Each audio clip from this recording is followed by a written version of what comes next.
കഴിഞ്ഞ 1.5 വർഷത്തിൻ്റെ കാത്തിരിപ്പെന്ന് പറയാൻ പറ്റില്ല, ഒരു തരം മടിയെന്നോ പേടിയെന്നോ ഒക്കെ വേണമെങ്കിൽ അങ്ങനെ ലാസ്റ്റ് ഞാനൊരു ബ്രേവ് ഡിസിഷൻ എൻ്റെ ഒരു ഓപ്പറേഷൻ ഡേ ആണ്.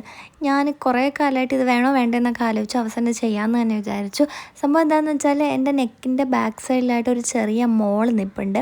അത് ലൈക്ക് കുറച്ച് ബൾജി ആയിട്ടാണ് നിൽക്കുന്നത്. അപ്പോൾ കാണുന്ന എൻ്റെ ഫ്രണ്ട്സും ഫാമിലിയൊക്കെ ചോദിക്കാറുണ്ടായിരുന്നു ഇതെന്താ ഇങ്ങനെ എന്നൊക്കെ. അവർക്കൊരു അബ്നോർമാലിറ്റി അതിൽ ഫീൽ ചെയ്യുന്നുണ്ട്. ഡെർമറ്റോളജിയിൽ കാണിച്ചപ്പോഴത്തേക്കും അത് ഓപ്പറേറ്റ് ചെയ്ത് മാത്രമേ കളയാൻ പറ്റുള്ളൂ. എനിക്കാണെങ്കിൽ സ്റ്റിച്ചും സൂചിയൊക്കെ ഭയങ്കര പേടിയുള്ള ഒരാളാണ് ഞാൻ.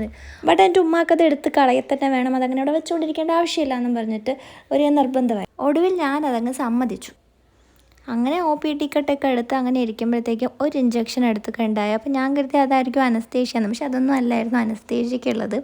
അത് ജസ്റ്റ് അലർജി ടെസ്റ്റ് ചെയ്യാൻ വേണ്ടിയിട്ടുള്ള ഇഞ്ചക്ഷൻ മാത്രം. പിന്നെ ഒരു 2 അനസ്തേഷ്യേൻ്റെ ഇഞ്ചക്ഷൻ കൂടെ എടുത്തു.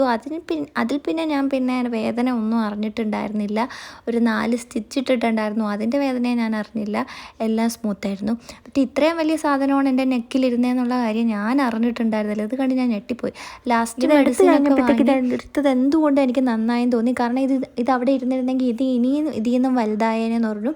ഇനി ഒരു 10 days കഴിഞ്ഞിട്ട് ഇതിൻ്റെ സ്റ്റിച്ച് ഒന്ന് ഇളക്കാനും പിന്നെ ഇടയ്ക്ക് ഒരു ദിവസം ഒരു റിവ്യൂ ചെയ്യാനും മാത്രം. നിങ്ങളുടെ ബോഡിയിലും ഇതുപോലത്തുള്ള എന്തെങ്കിലും അൺനെസസറി ആയിട്ടുള്ളതുണ്ടെങ്കിൽ അത് ഹാംഫുൾ ആണോ അല്ലേന്ന് ഡയഗ്നൈസ് ചെയ്യുക. അത് വേണ്ടാന്നുണ്ടെങ്കിൽ അപ്പോൾ തന്നെ അതങ്ങ് റിമൂവ് ചെയ്ത് കളയുക. Don't ignore such thing.